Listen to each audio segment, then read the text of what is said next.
It's that like this has been one of the earliest forums. A lot of the candidates may be still formulating what they think, maybe wanting to hear what the participants think.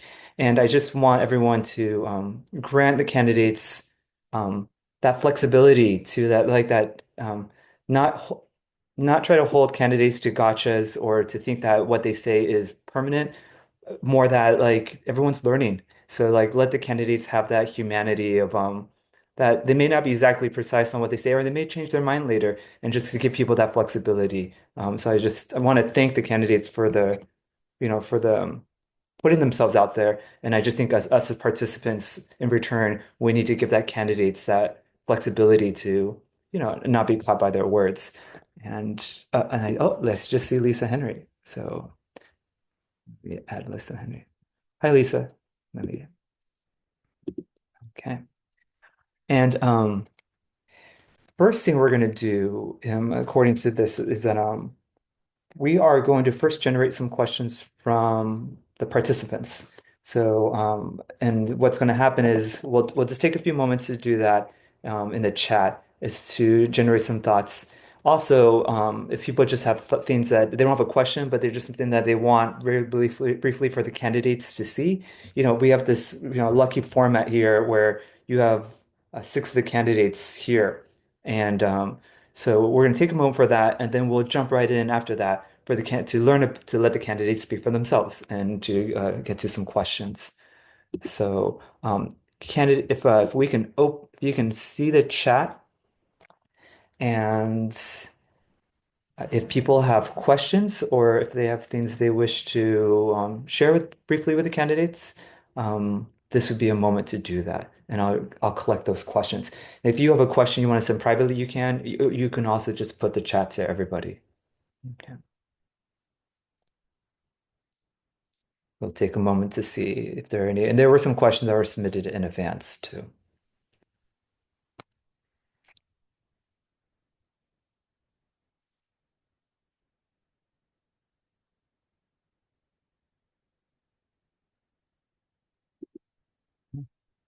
I wonder for the candidates, were you guys watching the vice president debates? This seems like a day of debates and forums.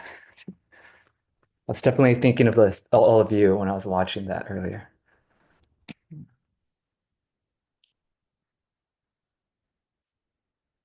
So we're just waiting for any questions are being submitted.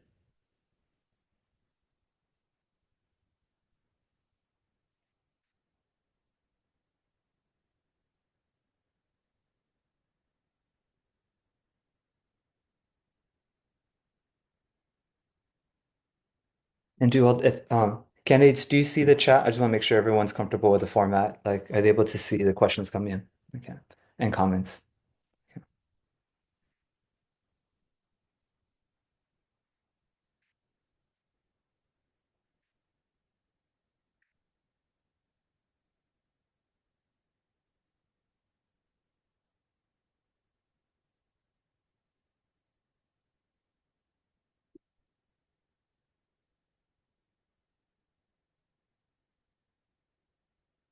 And I think if I have this correct, candidates, you should now be able to unmute yourself when you want to. And that you can mute and unmute. I think that you have that ability now. Okay. We'll take another moment for any questions to come on in.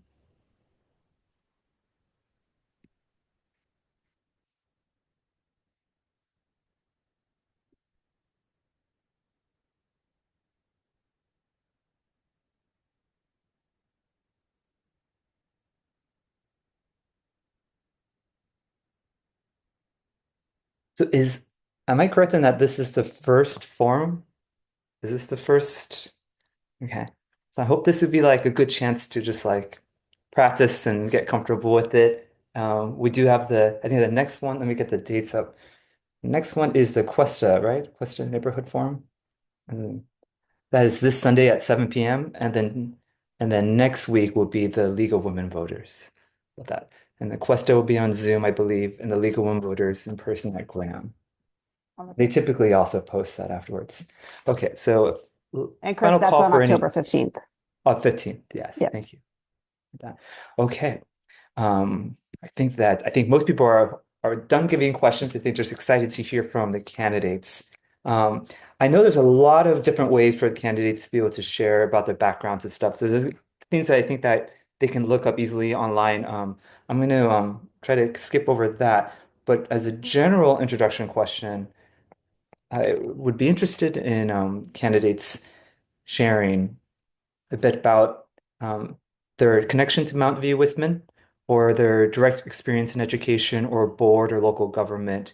So kind of just your experience in like kind of and whether that be experience with the district or experience in the type of work you see the board doing. And if you want to squeeze in some biographical there, but I recognize a lot of that can be they can share, they can see that online. Christine, procedural question, or do you want to clarifying? Okay. Um, and then I'm just going to have a paper order. So I'm just going to go first in the ballot order, then we'll rotate it up. So I have Charles, and if anyone needs to clarify the question, let me know. I can say it again. But Charles, could you share a little bit about your experience? What brings you, what connections to the school district and connections to the work you see the board doing? And do you have the ability to unmute yourself? There we go. There you go. Hi, I'm Charles. So I think a little bit about my background from as attached to the school district. So I have three kids.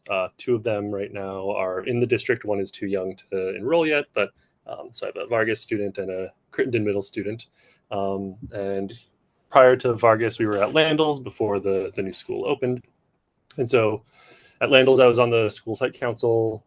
I've volunteered at Vargas for various events and things there. We're PTA members, and I've generally been involved both with my family in kind of building the community at Vargas and working together with folks. And now I'm learning about Crittenden for our first year here. So I think in my professional life, so I've worked I'm a software engineer. I have managed teams and organizations. So I've done hiring, performance reviews, roadmap planning, and things like that, and setting direction for large groups of engineers, not as large as the district necessarily, but of similar kind of setting plans, OKRs, like metrics that we need to achieve, and kind of things there. Locally within politics, I've also been involved locally around housing advocacy. So I've been to many city council meetings about things like North Bayshore and making sure that affordable housing gets built. And I've been similarly, I believe in the past I've spoken at the school board around when Schools and Communities First was on the ballot in support of that. So that's kind of my broad background in this area. Thank you, Charles. And next on the ballot order, I think, is Erin. So, hi, Erin, if you could answer the same Hi. question. Hi. Yeah.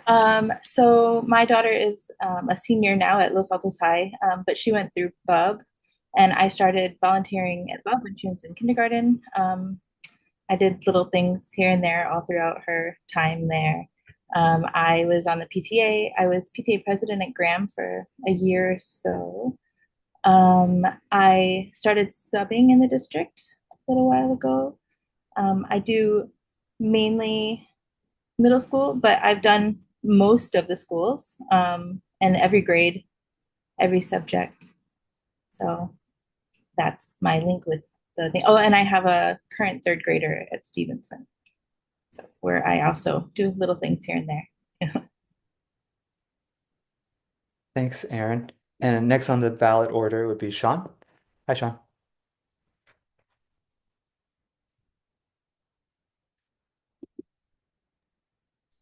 Hey, good evening, Chris. Yeah, as far as my connection to the district is, I have a son that's in first grade at Stevenson. I have a second son that's in kindergarten, but he's in special education over at Montaloma.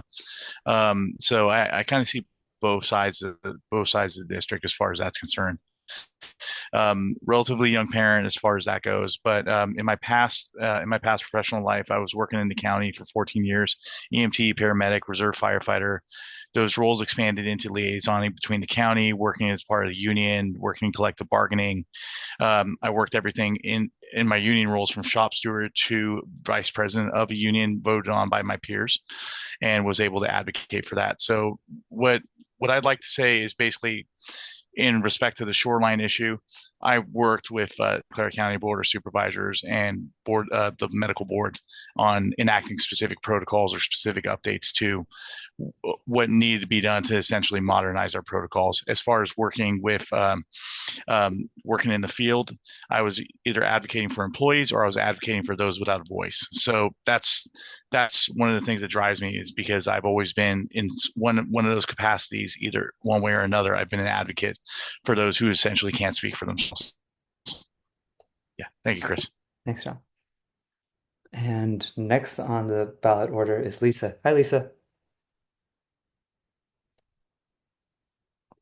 Okay, there we go.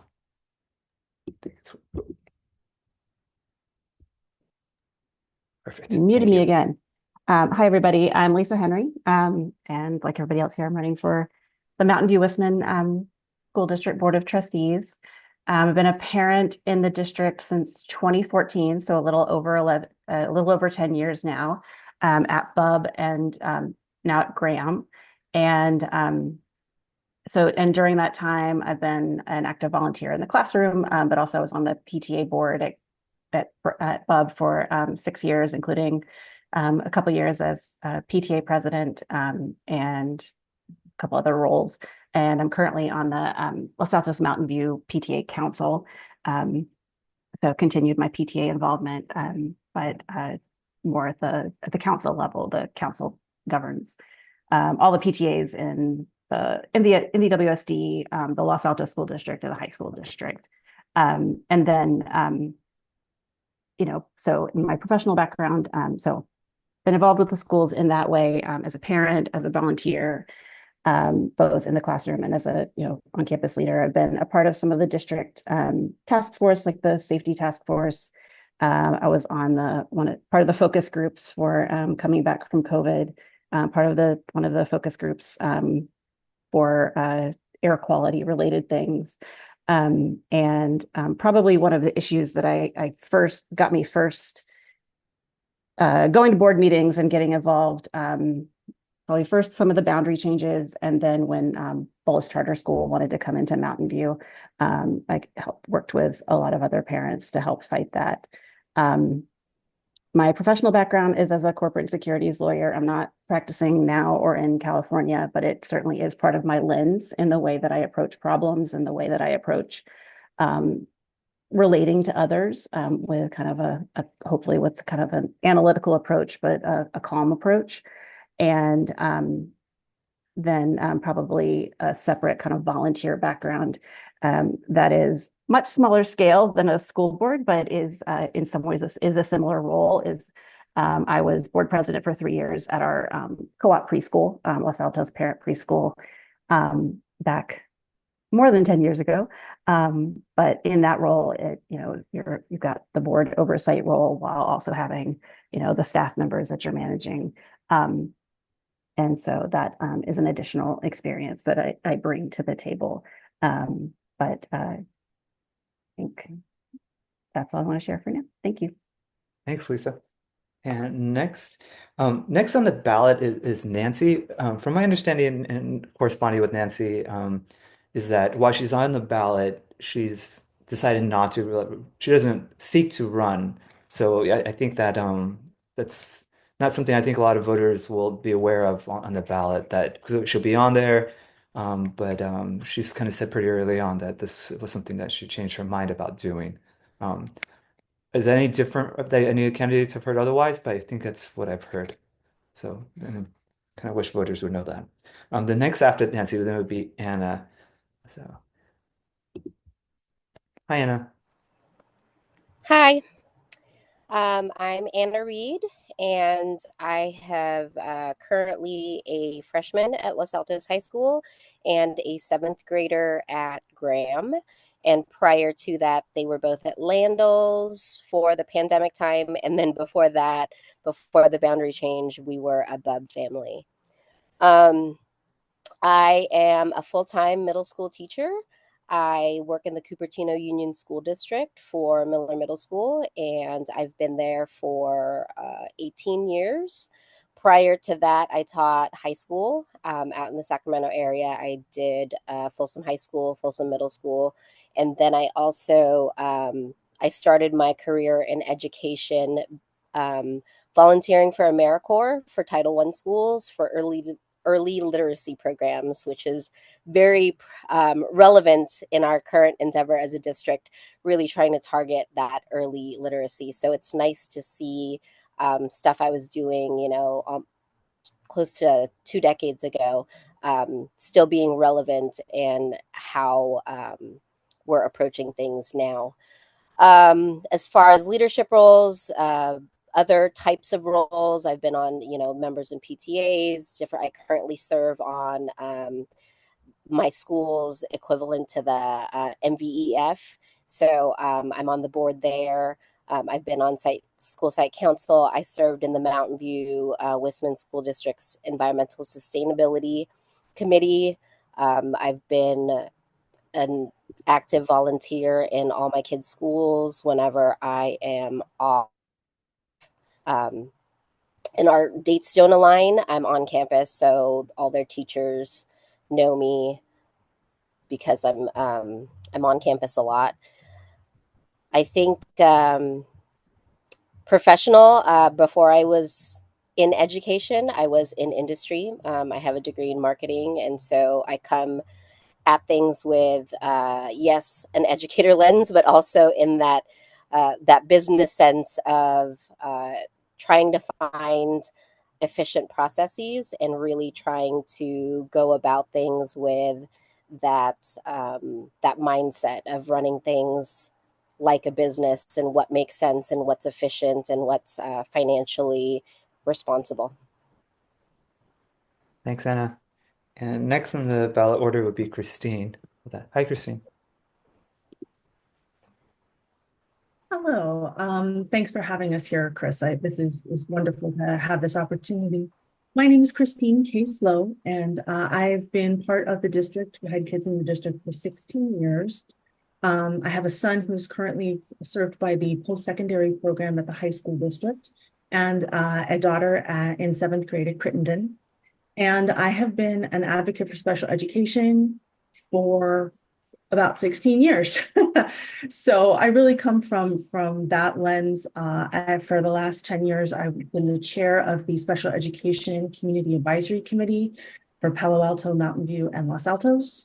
I am one of the founders and the current head of the Learning Challenges Committee, which is part of the Los Altos PTA Council. I have been the vice president of advocacy for the Los Altos Mountain View PTA Council.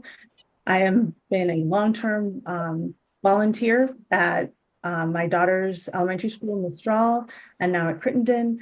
And I also tried to help out at each of the 5 schools that my son was shuffled around to when he was in special day classes in the district. And I helped advocate in front of the board for them to pick a home, please.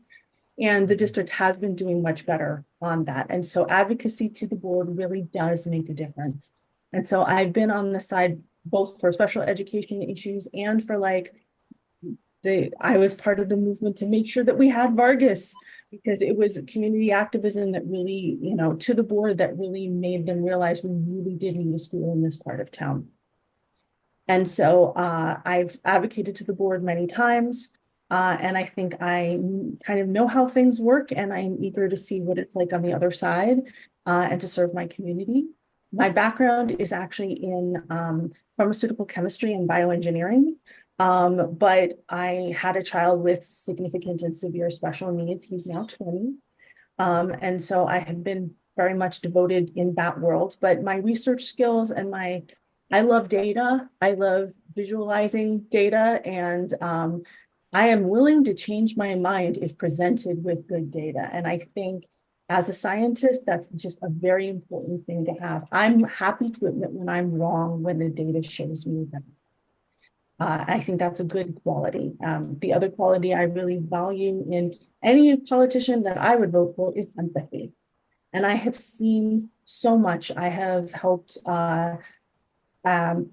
facilitate support groups for parents of kids with special needs for over 12 years. And I think I have the empathy that we need on the board. Thank you. Thank you, Christine. And next is Raymond. Hi, Raymond. Let me make sure you can unmute there.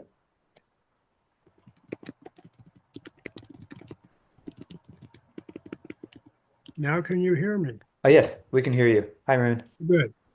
Now that I've unplugged the speaker that I was trying to use, and we're using the little speaker on the laptop, you can hear me. Yes. So the question here is, Oh, yes. So the question is, what's your connection to Mount View Wisman and your experiences that would relate to running for school board? okay, my my connection to Mountain View is that I've been here for 14 years. I grew up in Palo Alto and spent many years there. Went through Palo Alto schools until they failed, and then went to a prep school that actually made me learn how to concentrate. Um, I went on to become a teacher of biology at Old Dominion University, and then at City College of San Francisco. So I'm pretty familiar with what teachers have to do, though omitting the classroom management part. Um, at the community college and higher level, one does not have to manage the students uh, in terms of keeping their attention. Um, I live right next to a school board member. And one day I asked her if anyone was poking into curriculum changes that had been made since COVID. And she said, well, after a couple of days, she came back and said, no, nobody's asking us any questions. And it turns out that a number of things have been put into the school system outside of the control of the director of curriculum.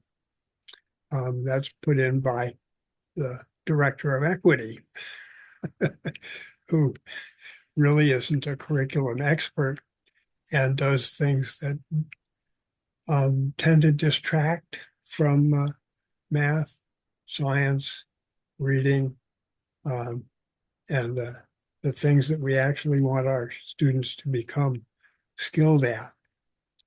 So I've been talking to upper management, basically. They try to confine my interactions with the system to the director of equity, so that when I want to ask, say, the director of equity gave you principals presentation, what are you going to do with it?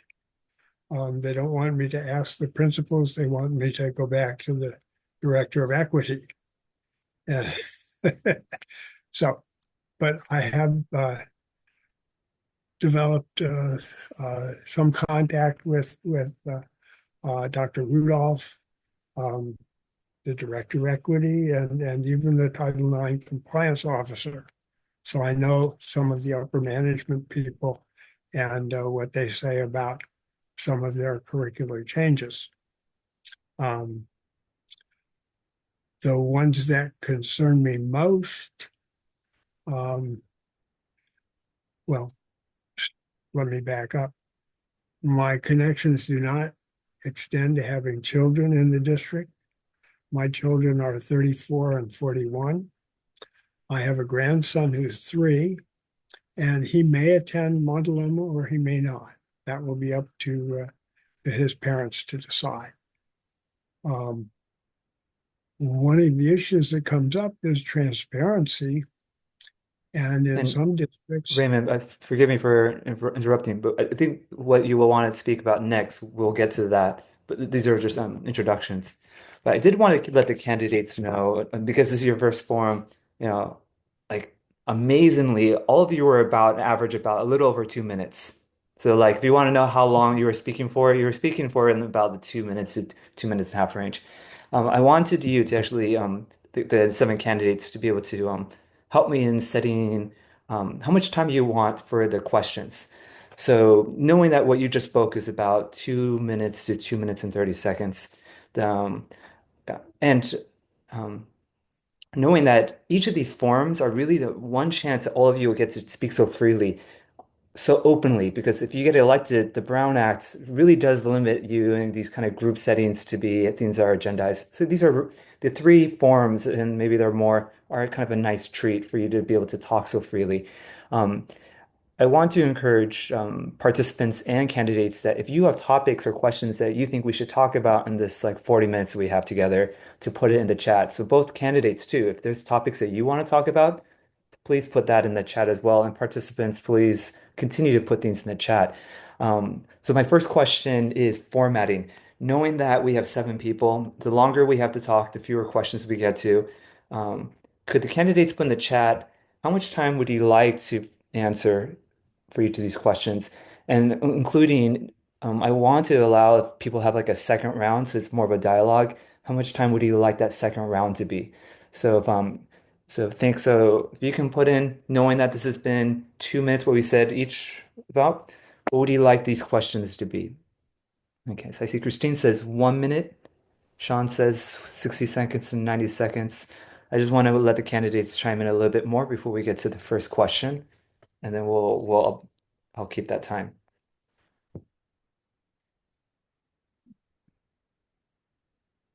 Okay, so I see 60 seconds.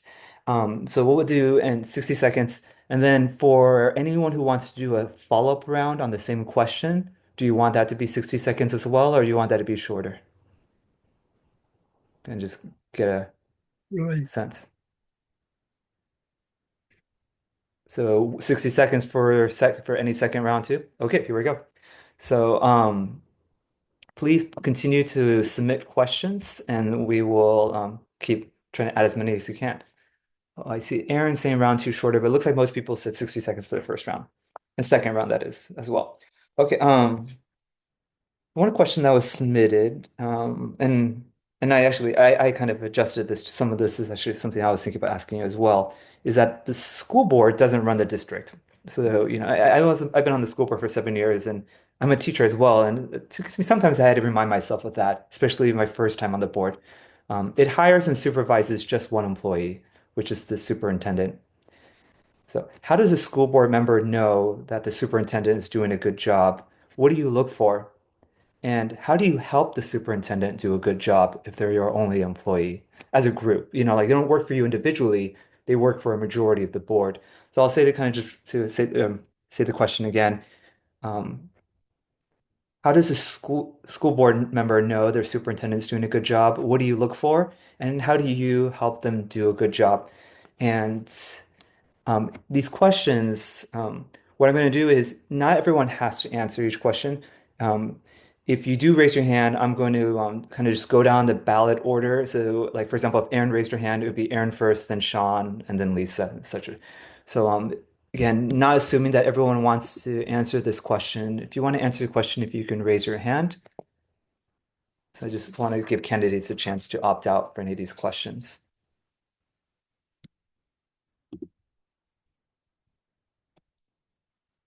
So all those candidates who wish to engage in this question, do they have their hands raised? If you don't raise your hand, we'll skip that. Okay. Okay, so I think this is okay. We will go and so in the ballot order, then we'll start with sh looking at the hands raised. And if you can keep your hands raised just so I can get that. Oh, do they just okay, I'm sorry. If you can make sure your hands raised again, because I think they timed out. I want to make sure I caught who wants to answer this question. Yeah. Okay, so in this case, then the next would be Shawn. So Shawn, if you have a minute to answer this question. Well, it goes back to getting that 360-degree feedback, right? So there's that email which has trustees at MV Mountain View Wisdom School District .org, right? So if that you have to measure the sentiment that you're getting from the parents because ultimately the board members are working for the parents and working for the constituents. So it has to be reflective of what's being echoed within the community. I think one of the one of the issues that why there's so many board candidates is because we don't feel like we have a voice with the current board that's in place. So we would have to get that feedback and then apply for that feedback. Through our interaction with the superintendent, we would have to essentially relay that to him and work to conclude to basically adjust behavior or come up with a plan of action to move forward within that. That ultimately would be the path to do that, is listen to the constituents and reflect that accordingly. That's essentially what I have to say. Thanks, Shawn. And then next would be Anna.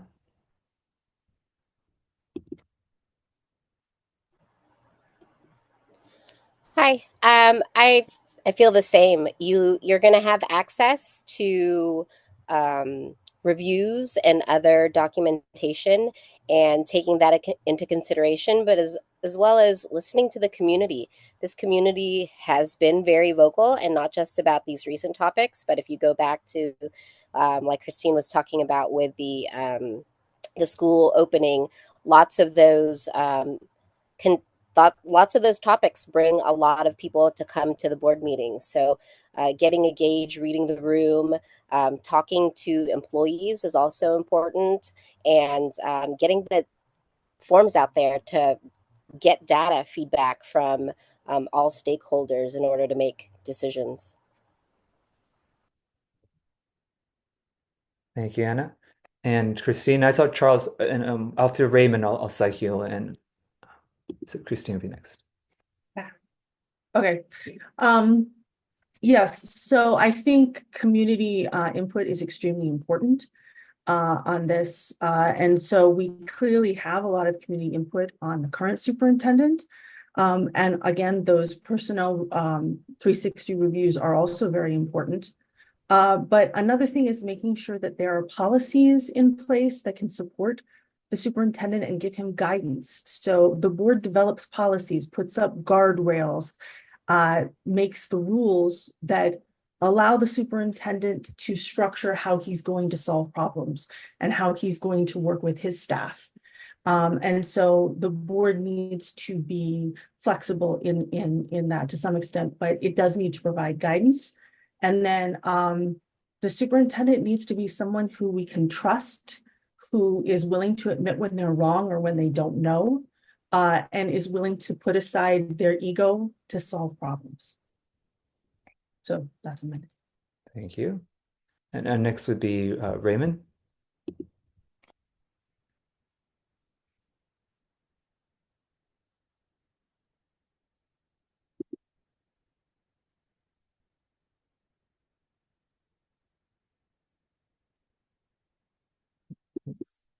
Raymond, is it working now? I still don't hear you though.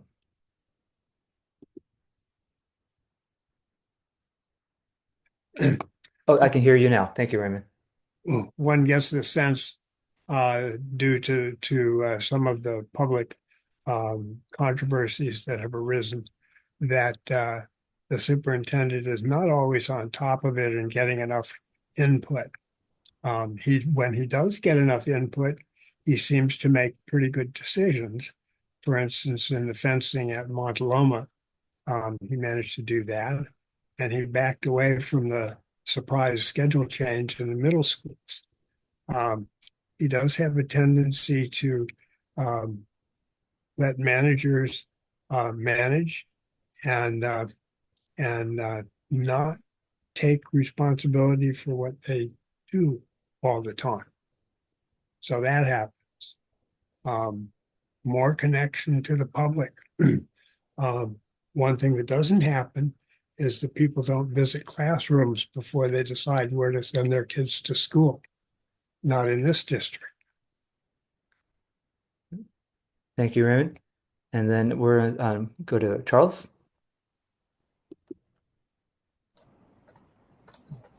Hey, thank you. So as a board member, right, like we're going to be ultimately accountable to voters and to the community, and the superintendent. We're going to be setting policy for the district and setting the broad vision collaboratively with the superintendent for where we think it needs to go. Ultimately, right? Like he or she will be accountable to us as board members and executing on the vision. So metrics for what are our goals? Like where do we want to move the needle on improving things? So early literacy programs are a great example of things where we have solid metrics that are improving and we can spread that out and know that things are going well. In cases where we're not, I think as was alluded to, that's where performance management and reviews go in for feedback and constructive feedback, and giving regular feedback on how things are going, how we're performing according to our metrics, I think is really, really crucial for people being able to adjust, midstream and during the course, because it's a long time that it takes to execute policies. Thank you. Thanks, Charles. So in each of these questions, and I know this first one, we're kind of showing the procedures, so they'll get quicker. There's a chance to a second round, so it's more of an organic dialogue. So are there any candidates who wish to, this is if you already spoke or you wish to speak for the first time on this question. So anyone want to come in for a second round for a minute? If not, then we'll move to the next question is one that was on the chat and had to do with shoreline. Mountain View Voice just published their city council interviews, and I think on each of the candidates, the Voice asked what they thought about shoreline. That was interesting to see that in today's paper. I look forward to seeing the articles they write about you. So, kind of to rephrase the question that was in the chat, how do you determine what is the how much money to ask for in the shoreline? So for those in the participants who may, a quick summary for context for this question is in the community at North Bay Shore around shoreline, there is a state legislation that sends the property tax there directly to the city in order to vitalize that area. And there's no deadline on that. So the city gets all the local property tax, and then they voluntarily, there's nothing compelling them. They voluntarily can decide if they wish to give money to the school district. Currently, there's an offer for about $6 million a year. There is debate about how much money is one of the things that's difficult about this issue is not everyone agrees to the facts. So school district and the city have different opinion on exactly the amount of money, but generally speaking, somewhere between 10 and $15 million exist that would go to the district, $2,000 per student if all of that property tax came to the school district. So on the question from the chat of if you're on the board, how do you decide how much to seek? City definitely has things they say they have perpetual needs in that area. So we see some hands. So if you can put your hands up if you wish to answer this question again, feel free to pass on any question.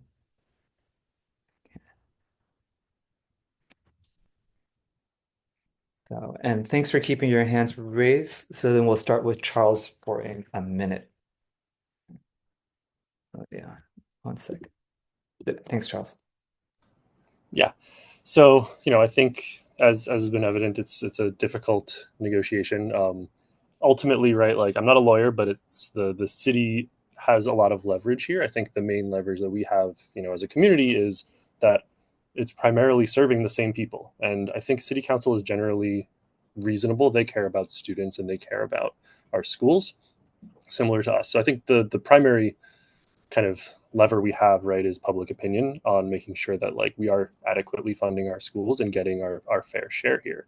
I think the new board is a great opportunity to potentially use that as a fresh start on collaboration between the city and the district. I think we both have what we think are everyone's best interests at heart. And I think there's really probably a place to meet in the middle on where we can get to. I think a lot of the times when there's disagreements, you got to talk to the people. You have to understand what assumptions they have, what understanding they have around these problems, and how, where you're kind of missing. And eventually, like, we're all reasonable people. I think we want, to get this together. So thank you. Thanks, Charles. And we'll just continue in the regular ballot order. I didn't shuffle it up this time, so we'll go with Erin next.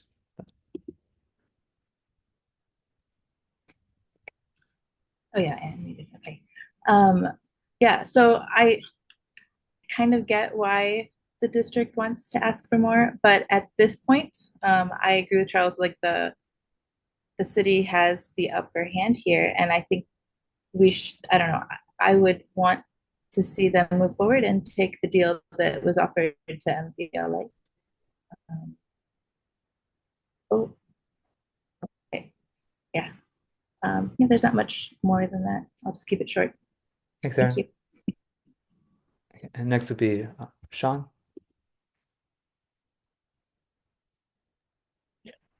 Yeah, ultimately, first and foremost, we have to assure the immediate future of the district with the current revenue that's offered. That first and foremost, we do that. Secondarily, we engage in a long-term discussion with the city council and first try to appeal on basically a long-term solution and a long-term focus and long-term goals with the city council to focus on resolving that in a peaceful manner. I think in getting in a, for lack of a better word, a pissing match with the city, who essentially has all the leverage and holds all the cards in this situation, is not beneficial to anybody. So we would have to essentially ensure the health of the district short term, but long term, it turns into basically appealing to the higher needs and basically the constituency of basically providing a better value for the students of this district and ultimately which turns into better value of the city. Thanks, Shawn. Next in the order would be Lisa. Right. I think, touching on some of the same points that the other candidates have made, but, I think the first step is just establishing a collaborative relationship, making it electing people that you see can work collaboratively, can have people who elect to the school board, elect to the city council, who can kind of move forward together. I think there has to be a short-term solution. I know that there's a lot of frustration on both sides, and people who've been involved in the shoreline conversations for a long time, and who just want something to change. But I think right now we've got to get a short-term solution that maintains our funding, and then really work on that long-term solution and listen to each other, city and district, about what does the city really need right now, and probably by this time 2025 from shoreline, and how can we get a long-term stable number moving forward. Thank you, Lisa. And then next on the list would be Anna.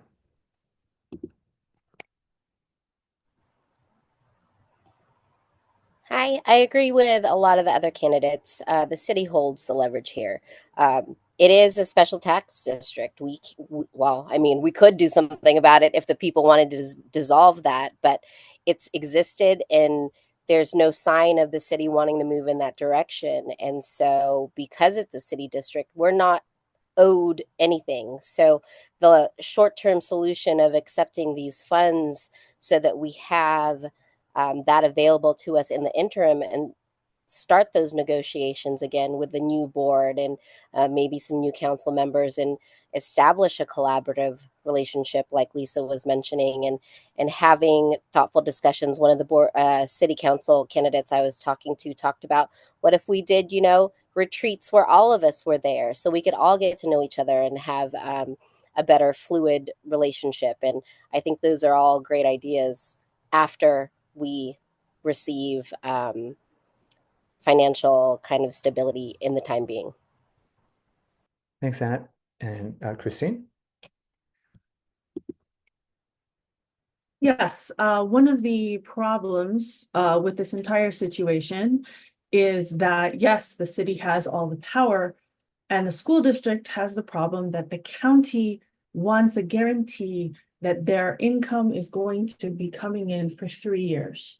And that's what kicked off this entire round of madness, is the county wants that guarantee. And next year, they're going to want a 3-year guarantee. So the offer that's on the table right now is $6.5 million over, for 3 years is consistent, but it doesn't actually address the long-term problem.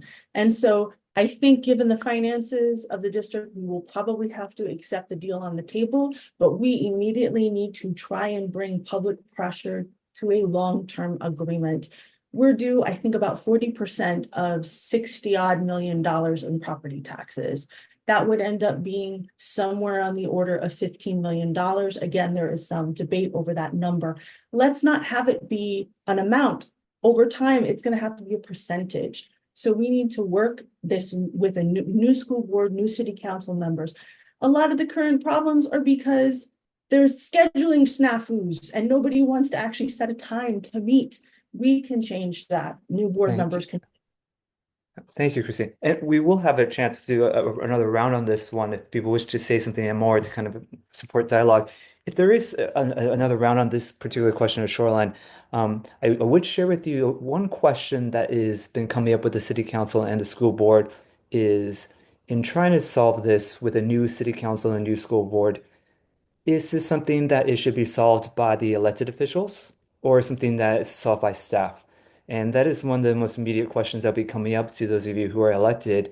You know, there are pros and cons each way. Staff certainly know the technical issues and the facts and know this much more deeply than any city council member or any school board member. Um, so I don't know if that's something that anyone wants to chime in on, but it will be a question that you'll be have to consider that is this something you directly get involved with city council?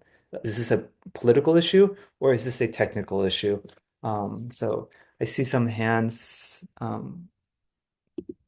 So we'll go in reverse order for this. So we'll go from the bottom. So Christine first for a minute. I absolutely think any negotiating team would have to be made up of both elected officials, probably two from each. It can't be more than two because of Brown Act rules, and staff. But I have heard there are consistently problems with a personality mismatch between the current city manager and the superintendent. So I think that we need to develop a team that's willing to work together. It may not be those head officials that are on it, but we really need to think not just of this year, but a long-term solution. So maybe 20%, 35%. It's not going to be 40%, but something that we won't have to be talking about this year after year. Thanks, Christine. If we're going in reverse order, the next would be Anna.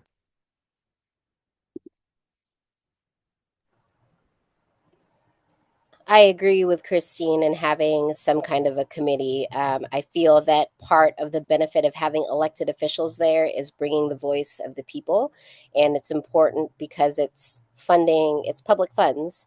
Having the voice of the people there at the table so that they can be spoken for, since they're not involved in the process of decision making other than their feedback being taken into consideration and being shared at those meetings.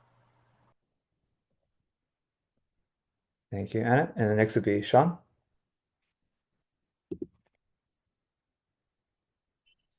I 100% agree with Christine and Christine and Anna. It just has to be a collaborative effort, and when it has to be a step in the right direction one way or another.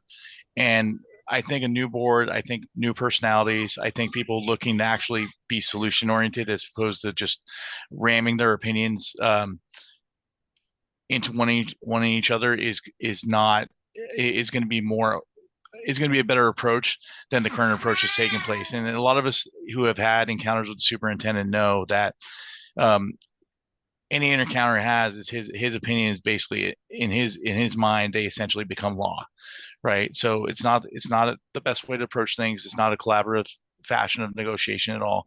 So a new board, new city team, collaboration between employees and elected officials, I think that will start moving things in the right direction. That's ultimately, why not start there? Thanks, Shawn. And next would be Charles. Yeah, so I think, just to go back, I think primarily we need to make sure that we're not just getting another temporary fix for this. I think, kicking the can down the road has kind of led us here where increasing pressure has made it much, much harder for us to actually get to a mutually agreeable solution with the city. I think, for the challenges of, you can't, it's very difficult to negotiate in public, right? So you want to be able to have, a small number of elected officials able to discuss it who kind of have the same goals in mind. And similarly, naturally some city staff to there, but you have to make sure that everyone's going into the negotiations with the same goals, right? Even though we're kind of debating over a fixed pile of money here, may grow later, but it is a fixed pie that we have to deal with. But we do have programs that each of us want to support, and a lot of the same people are going to benefit from all of them. So I think it's setting those ground rules for negotiations and being able to discuss candidly about things between the city and the district, I think are really, really important and a long-term solution. Thank you, Charles. And I'm excited that I know likely someone, well, certainly three of you in this room will help solve that issue. I'm going to combine some of the questions. Let's see, looking in the chat. I can merge a few of these because I know I think is it Erin? A few people I know will have a hard stop at closer to 10. So, and I don't want to keep this late. So I'm going to merge here. Um, Okay, this, if I can phrase it this way, this maybe more broadly can answer some of these others. So Mountain View is the center of technology and in an abundance of a lot of different ways of being prosperous, whether it be like it's a community with a deep know-how, and there's a lot of money in this community as well. Where do you see Mountain View Wisconsin schools in the future? So I'll kind of, in the end, this question is, where do you see Mountain View Wisconsin schools in the future? What be that 4 years, 8 years? What's your vision, aspirationally? And so we take a moment if anyone wants to raise their hand for this question.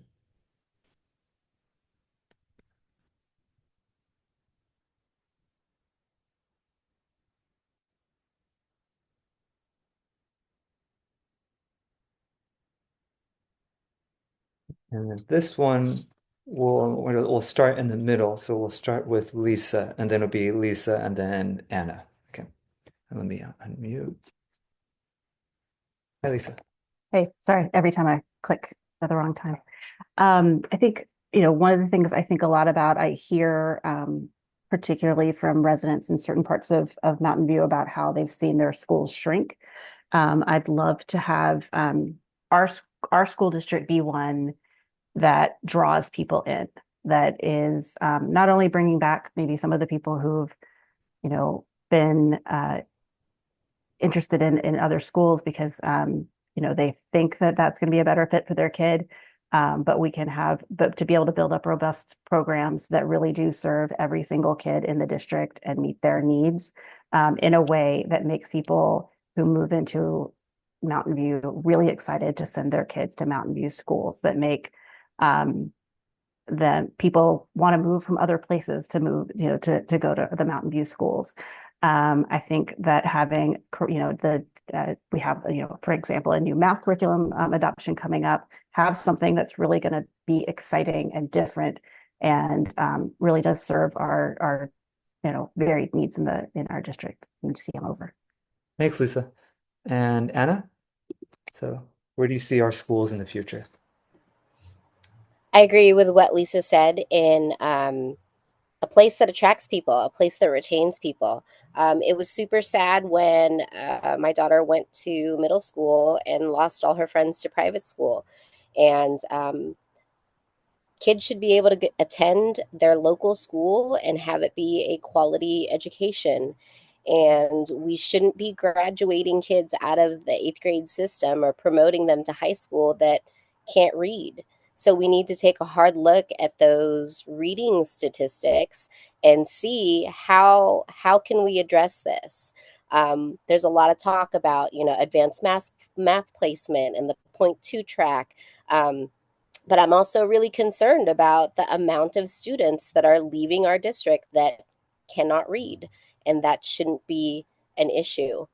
A place where we're in the middle of Silicon Valley, we're surrounded by tech. We should be a lot more innovative than we are with our project-based learning experiences. Thanks, Anna. And next will be Christine. Yeah, two things. First, I would love to see one of the smaller schools that are in danger of possible closure be turned into like a STEAM or STEM magnet school. Okay, that'll keep people I don't want to pick on a campus, but I think that would really, really attract a lot of interest. But my main goal is to make our classrooms truly inclusive. That means we take that money from the shoreline tax, or we take the parcel tax that's coming up, and we make sure we have enough teachers for lower class sizes, that we have enough instructional aides, that we have those early literacy interventionists, that we can provide the most amazing programs for every level of student, no matter what their needs may be, whether they're English language learners or have dyslexia, or whether they're advanced students and actually need more challenges. I want every classroom to be able to serve all the students, and we need more staff, and we need inclusion training for at every level, teachers, administrators, and instructional aides. Thank you. Thanks, Christine. And then next would be Charles, back on the top of the list. Yeah, so we have an incredibly prosperous community here, and one of the great things about Mountain View though is that just because we have like high-tech software engineers and people who make incredible wealth, like we also have a wide range of experiences. And I think like one of the things that I want in the future is that no one's future is determined by like what job their parents have, right? And they can all get a world-class education here. And that means, supporting folks who are lower on the socioeconomic status, or, challenging kids who really like want to excel and can excel. Because I think, regardless of your upbringing, like everyone has their own innate talents and their own abilities. And we need to be like helping those who need support and pushing those who can go further. And I think, again, everyone, some kids may struggle with reading but be amazing at math and need the support for reading versus math there. And I think that's something that like truly I want to see Mountain View, attract more and more people, because our schools are excelling for all students. Thanks. Thanks, Charles. And next would be Erin. Yeah, so in addition to everything that everyone else has said, which I fully agree with, I would like to see more electives at middle schools, just to get in more of those passions like woodworking or cooking, maybe, those kinds of things. And I want to see more community. I'm lucky that I'm at Stevenson and we have a really great community. And when I was at Bob, it was wonderful, but I've been to campuses where it's just so dead. And I think having that loss of feeling like we all belong there has kind of brought a lot of this, not fighting, but a little bit of like animosity with teachers and staff and things like that. So I would like to see more community building things, district-wide schools, certainly, but also as a district. Thank you. Thanks, Erin. And next will be Shawn. So I completely agree with everybody. We need to engage more collaborative environment. The PAC's structure at Stevenson has been extremely successful. One of the things that I'd like to do as far as like looking at the vision is, one, re-engage the parents as far as it comes with education, because there are parents who do want to be engaged. They do want to volunteer on campus. They do want to help out. That does a lot of these parents are brilliant. They're brilliant, they're experienced, they're educated. They can be huge assets in the classroom and on campus. As far as the finance, or as far as the finances and everything that goes with that, I like us to be more progressive on the education as far as like technology standard. Get students on the forefront of things like AI and learning on a learning track for that, so they're way far advanced when schools are more and more engaged. And along with that, I like to adopt that across all schools, so that support structure can feed the children that are behind as well, between the key staff and the support staff. So that's where I'd like to go. Sorry, I was a little bit all over the place, but ultimately that's like where I'd like to go. Thanks, Shawn. And we're going to have a chance to go another round on this one, because I see some hands coming up. And some of you talked already kind of like, what do we see in the future instructionally? I think when I was on the board, there were a lot of people who would come to questions with us about that families are seeing changes in the world because we're at the center of the 21st century changes, and they're wondering if schools have kept up. Do schools, look too much like 18th century or 19th century and not like the 21st century? Um, and then are some families, basically paying out of pocket for after school enrichment or summer enrichment, which creates an equity issue, right? So if changes in education are happening and the families who can augment can and those who can't miss out. So kind of any final thoughts on what should be the future of education before we move on to the next question? So I see three hands for like that. In this case, we'll start with Charles and then we'll go Christine with that. Charles? Yeah, I think like any staying up to date with how we're educating our kids and being able to be nimble and kind of roll out pilot programs, have a roadmap for and metrics for success that say if this is effective, is it actually like getting our money's worth? If we see early signs where we're rolling it out that it is effective, then we can kind of pass that on and continue it. Or if it doesn't work, because every school is different, we have a wide range of different communities here at the school in the district, and a wide range of different individual makeups of those schools. What works at say Bub may not work at Vargas, which may not work at Montaloma. And we need to be able to adapt to that and see what's the performance of these programs, and wind down ones that don't work and spread them out. And I think that'll help us stay up to date with like the best kind of way to teach kids. And I think being adaptive, like these things take a long time to roll out. We don't want to roll out kind of all at once, but we do want to be able to adjust and learn from that. So Thanks, Charles. Christine? I actually very much agree with Charles. We need to be adaptive. We need to have a program where if there's a pilot that rolls out, we have to have a plan for how do we assess if it's working, and then how do we roll it out to all the schools if it is working. But I actually wanted to address an issue that Erin and Shawn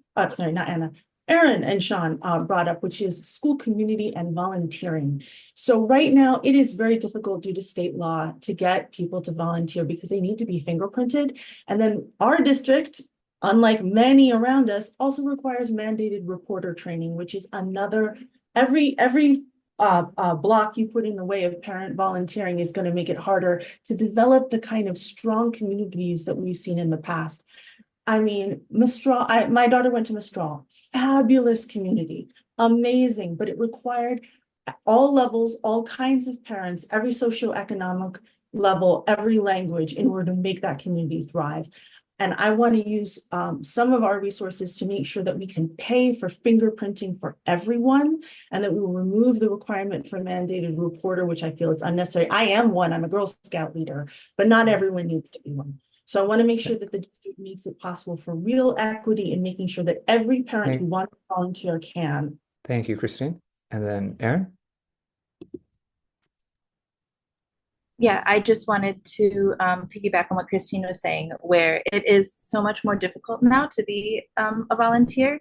It was easier for me to sub in a class, so I could be in a room with like 60 kids, and I had less mandated things on me than I do as a volunteer. And I don't think that is okay. It's kind of crazy. Okay. But that's not really helping anything. So yes, in a way, I think we need to relook at the volunteering requirements. Thanks, Erin. And Shawn, your hand's raised. So is that you want to come in on the second round? Just a quick point. I mean, do you know how many of the parents have some form of medical license, care provider license?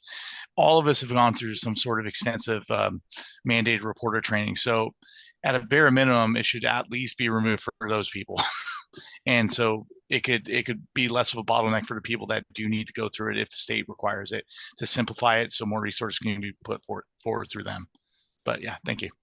Thanks, Shawn. And Anna?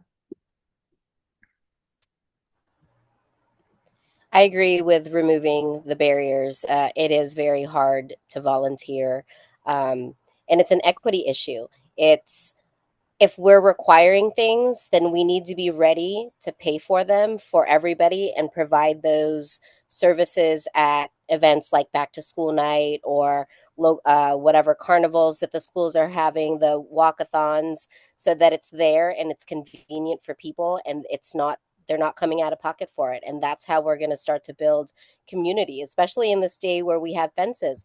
It used to be when my kids were like at Bub, you're chit-chatting with the other parents waiting for release to happen, and now you can't do that. And so it's really degraded what some of the parent communities used to be. So bringing that back by making volunteering easier, I think, is a good first step. Thank you. Our next question, there's been a lot of questions about contracts, and contracts has certainly been a lot in our news. And so here's the question is this. Your district is run by professionals, and if they make one recommendation and yet you get a growing number of parents who are passionately advocating for another, what do you do? What is your duty and your role in such conflicts? And you could use the contracts as an example to how to answer this, but then if you're getting a recommendation from the professionals who run the school district, and yet you are increasingly getting a number of parents who are passionately asking for something else, what is your role and duty in resolving such conflicts? We'll give a moment for those who want to answer this.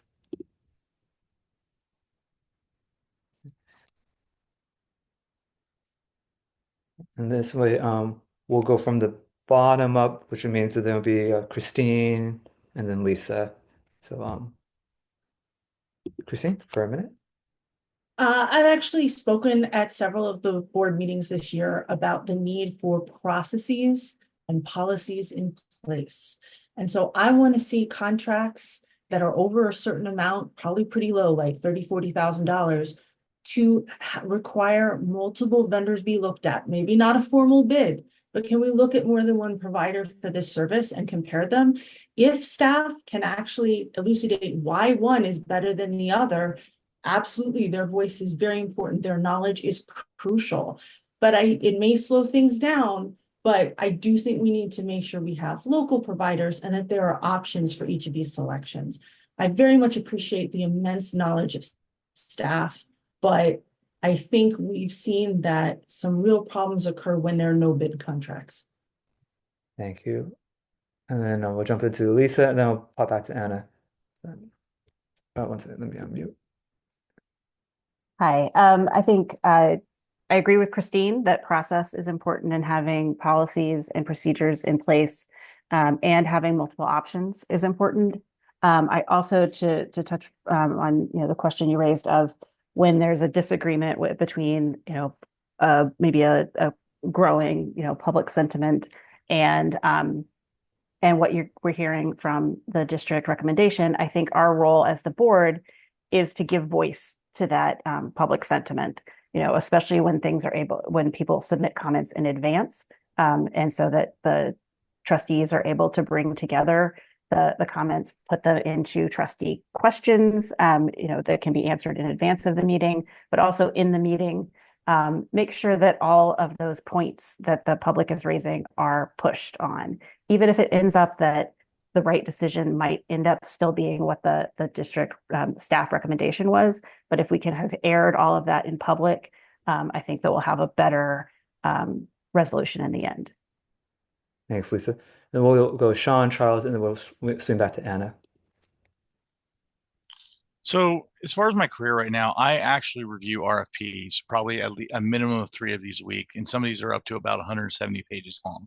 So we need to get a standardized RFP process in place for a very low barrier. I would say anywhere from $25,000 to $50,000. We have to remove autonomy from the superintendent to do that. We have to look at multiple vendors, and we have to get it on platforms where multiple vendors can take a look at it and bid on these contracts. The key why there's a disagreement with public sentiment is the lack of transparency. And that's that's rooted in, because parents are finding these things, and it's getting to the point where we never agreed to this, we never voiced for this, and then when people are voicing their disagreement with it, it's promptly getting swept under the rug and promptly getting ignored, and that's become status quo for the current administration in place. That's not agreeable. So we need to put we need to put the guardrails up. 2, we need to put a low barrier of entry. We need to lowered the barrier of entry, and 3, we need to put standardized RFP criteria in place. Thanks, Sean. And the next would be Charles. Yeah, so I think folks have spoken pretty well about contracts. I think standardized processes are kind of like the way to go to make sure that we don't have repeats of incidents here. So I use that term from work for when we do postmortems for outages. But I think to the broader question of when there's disagreement from the community with decisions that staff is coming to us with, and I think part of the job of the board, right, should be to have foresight on which of these decisions and which kind of changes we're going to make are going to be, potentially controversial, potentially require a thoughtful, longer process to go through, right? And so trying to get it through in maybe 1 meeting or 2 meetings may not be sufficient. And we need to keep pulling in people and have them talk to us to tell us what do they think about the plans that we're going through, right? Like we're going to be rolling out a math curriculum very soon. So these are things that we need to start early. It takes longer. There's more meetings. I know no one likes meetings at work, but it's important, right? This is kind of, everyone cares about the futures of their kids, and these are really, really important issues. So we need to spend the time, we need to listen to people and make sure that they feel heard, so that when we make the decision at the end, people are more comfortable with, even if they don't disagree with it, they can understand how we arrived at the conclusions we did. Thanks. Thanks, Charles. And Anna? I'll be quick. Everybody pretty much covered the points of there has to be a process. There has to be a lowered limit of what one person can agree to. There has to be a vetting process. There has to be transparency in how the public is receiving this information and who can access these bids and who can place bids, and a clear way for people in the community to even just recommend, hey, I know somebody who does that. Let them submit a bid. And then also just the amount of time to engage in conversation. I don't know if study sessions are a regular occurrence in this district, but the ability to have those discussions prior to moving into decision time, I feel like sometimes things are drawn out because there's not enough time to discuss it before it's decision time. So setting aside time prior to the decision day in order to have those discussions. Thank you. Thanks, Anna. Before we move on to the next question may end up being our last. We'll have to see how candidates are feeling. Was there anyone who wanted to add a second round to that question, or we'll move on to the next? So there are several questions that came in talking about their concern that that in a largely liberal community in Mountain View, that conservative voices or thoughts that consider conservative feel silenced or isolated. So I'm trying to kind of, and this actually came in more than one email, so I'm going to try to bundle this together on the fly. Does anyone have any thoughts about when people are concerned about teaching a multicultural curriculum or in our diverse community? There's been a lot of national concern about critical race theory, which on our side on our level of K-8 would be multicultural education. There's other questions about parent choice over curriculum in general. So if you had a conservative family come to you and say they feel unseen, I guess that's kind of the most broadest way to address this question. But certainly this can touch on issues of hot topics that we're seeing in them. So anyone want to address this question of conservative families feeling unseen in this liberal environment of Mountain View?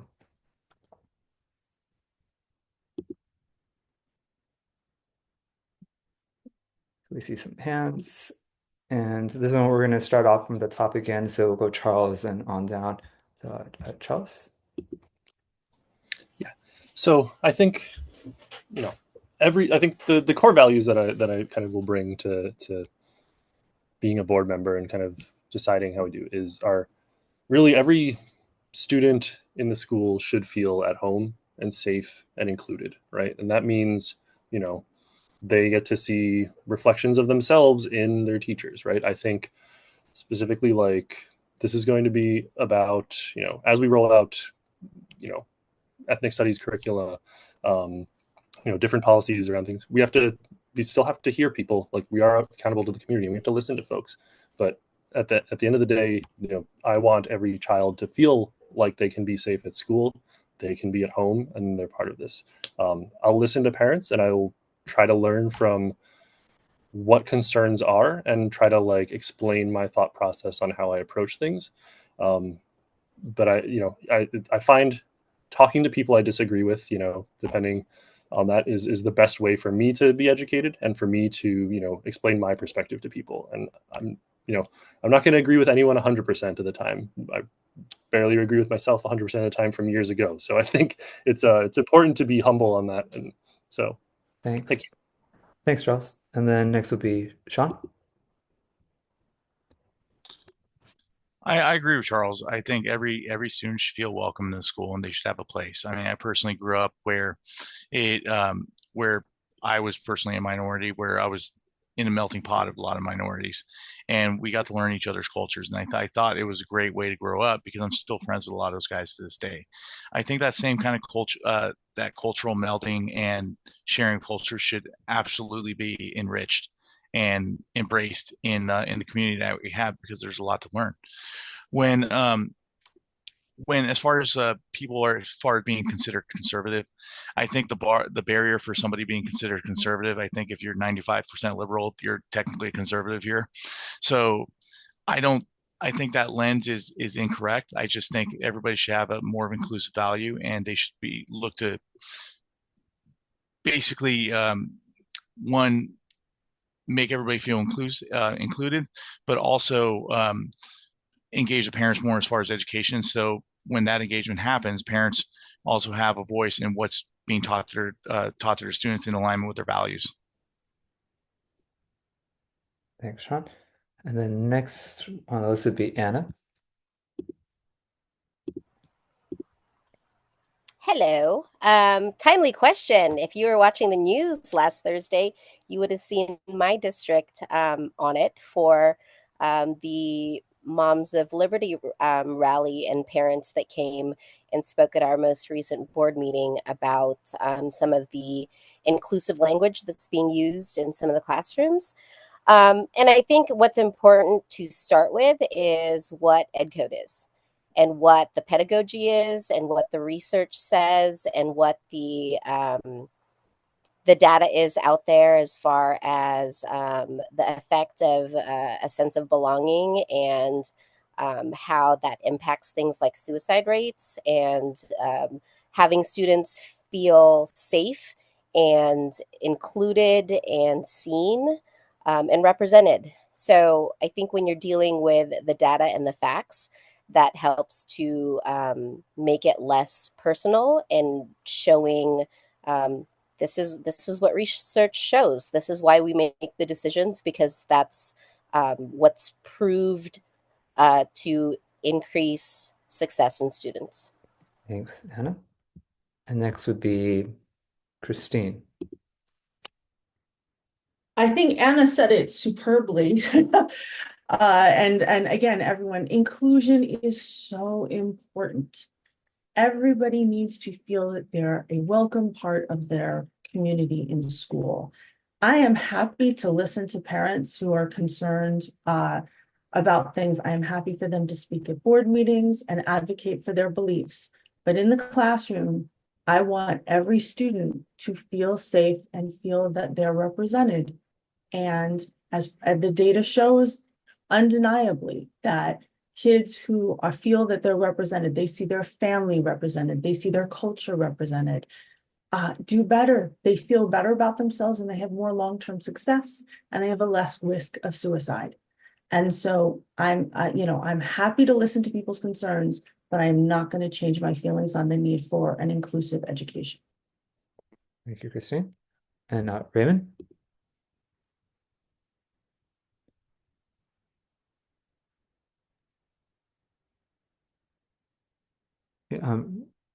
Raymond, can you hear us? Yes. Yeah, we can hear you. Thank you. Thanks, Raymond. Okay. This is sort of my topic.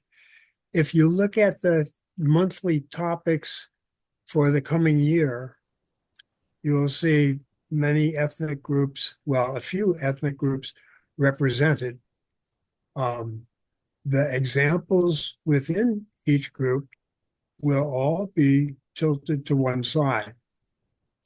When we get to March, it's Women's Month, and people who will be left out will be Rachel Carson, Barbara McClintock, Kathy Switzer. She broke open the Boston Marathon and went on to be a newscaster and always promoted women's sports. But she would not be represented as a champion of women. That would not occur to the people putting together the topics to be covered every month. I would like to see a little more balance in that sort of thing. Thanks, Raymond. And so I recognize this has gone longer than a lot of people expected, and I really appreciate everyone's time. So last would be just to see if anyone, for a last minute, if you just want to say closing remarks to the thank you so much, candidates, for joining this first forum. I hope this gives you some way of feeling warmed up for the Cuesta Neighborhood Forum, and that's this Sunday, and then next week's Tuesday, League of Women Voters, the big one. So if any candidates would like to kind of just say some final words, we'll give you a minute, and then we'll call this the evening. So we'll take a moment for any hands to go up. And we will go back in just the top to bottom order. So we will start with Charles, ballot order. Yep. Thanks again, Chris, for putting on this forum. I think it's been really helpful to hear from all of us.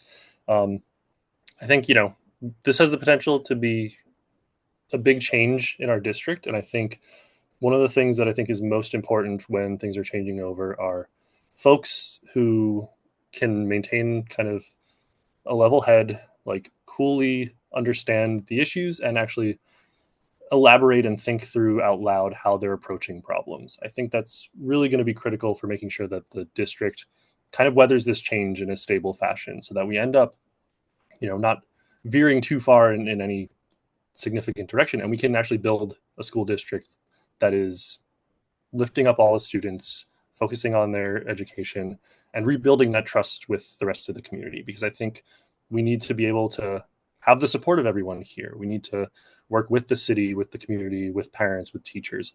And without kind of stable, clear thought processes, it's going to be much, much harder for us to do that. So thank you. Thanks, Charles. And I know Erin, I know had some responsibilities. I don't know if she's on her phone to want to join in for final remarks. If she is, we'll swing her back in. And then Shawn next. Yeah, Chris, I'd like to say thank you for arranging this. And yeah, I'd like to just let everybody know, just go ahead and consider all the candidates and really, really, really take a look at everybody who's going to, one, prioritize the students, two, prioritize the parents, three, prioritize the teachers and the school sites. That's ultimately going to lead to an infrastructure that's going to support our students and support the future of the district. Thank you so much. Thanks, Shawn. The next would be Lisa. All right. Thanks everyone for hanging in there till almost 10 o'clock at night, and for everybody being here tonight with this opportunity, Chris. I would encourage everybody to check out all of our websites, to Google us all, and learn more about us all. I know that I am happy to meet with anybody, answer questions. Overall, I'd really encourage you to think about, with this one, no matter what, we're going to have a majority of new people on the board first time. And so it'll be an opportunity where everybody who's going to be new on the board really has to publicly learn about how a lot of things. There'll be an important opportunity for deep dives and big questions, and opportunity to really, move forward together as a community.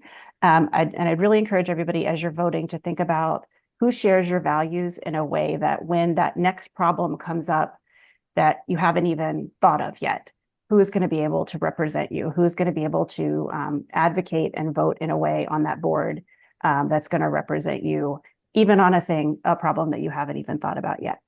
Thank you. And my website's electlisahenry.com. Thanks, Lisa. And next would be, is that Anna?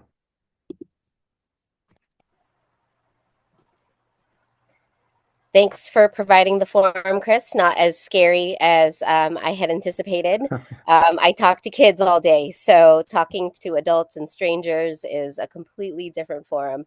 Although I have gotten used to it. I've been speaking at board meetings a lot the past year or two.